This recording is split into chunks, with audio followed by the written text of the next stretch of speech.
Maxwell Everett had reached every goal he ever dreamed of, and then some.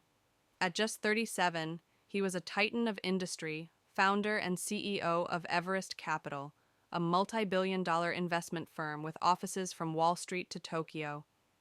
Yet the taller his skyscrapers climbed into the sky, the deeper an emptiness seemed to open inside him. No amount of money, power, or luxury could fill this space. Something fundamental was missing, something intangible, something Maxwell began to suspect he'd never find in the chaos of boardrooms or the glittering parties of Manhattan. Driven by restlessness, Maxwell impulsively booked a flight to South America.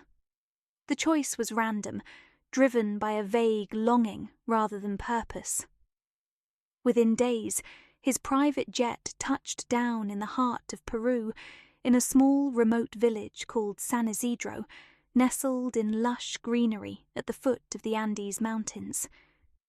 It was worlds away from his familiar bustling city life, a place untouched by wealth or influence.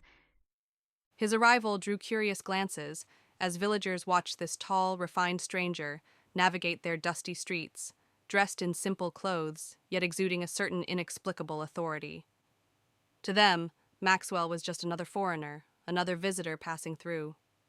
On his third day, Maxwell ventured out to explore beyond the village. The local elders had warned him to stay on marked paths, yet Maxwell's inherent curiosity compelled him forward, through tall grass and sprawling trees, until he reached the serene banks of the Rio Verde, a gently flowing river, clear as glass, surrounded by lush, vibrant jungle. That's where he first saw Mateo. The boy stood knee-deep in water, fishing quietly with a makeshift rod crafted from bamboo. He wore threadbare clothes, his dark hair tousled, dirt smudged on his cheeks, yet he possessed an unmistakable dignity. Mateo was probably 10 or 11, but his eyes seemed older, holding the kind of wisdom that comes only from experiencing loss too early in life. "Hello," Maxwell called out softly, hoping he wouldn't frighten the child. Mateo turned slowly, alert yet calm.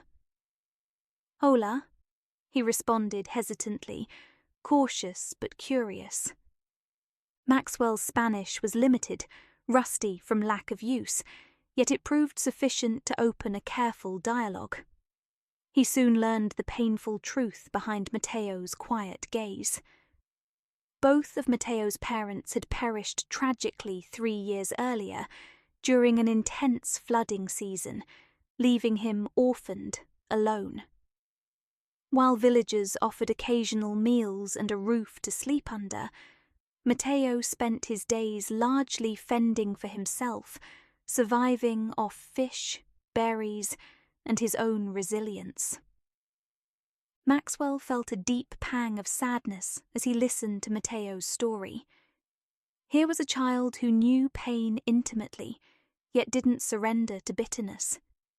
Instead, Mateo displayed an extraordinary serenity, the peaceful acceptance of one who had been forced to grow up far too soon.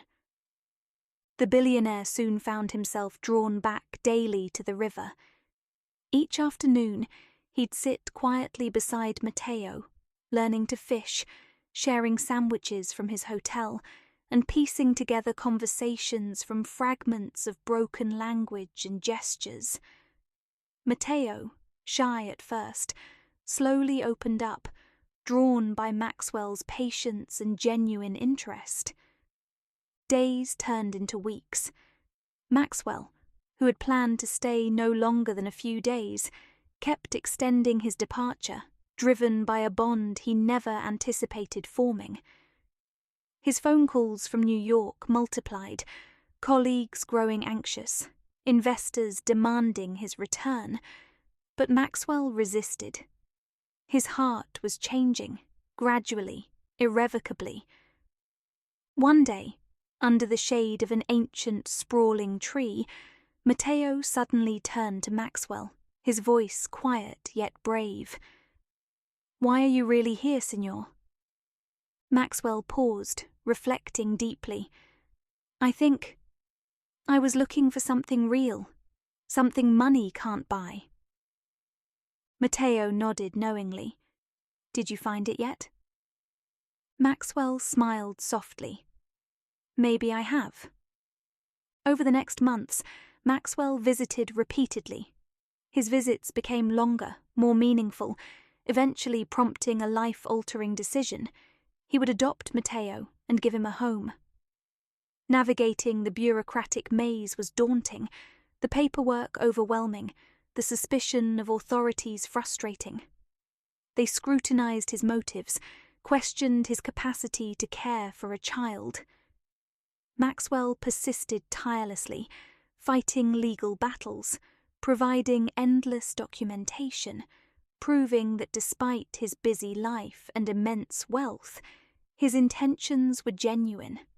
Finally, nearly a year later, Matteo stood nervously at the bottom steps of Maxwell's private jet, clutching tightly a small backpack and gazing up into the intimidating luxury of his new life. The billionaire knelt down, looking Matteo in the eyes reassuringly. You ready, Matteo? The boy took a deep breath, nodding resolutely. Ready, Papa. And so began their journey together. Matteo quickly adapted to his new life in New York. Private tutors sharpened his mind, cultural experiences expanded his whirl.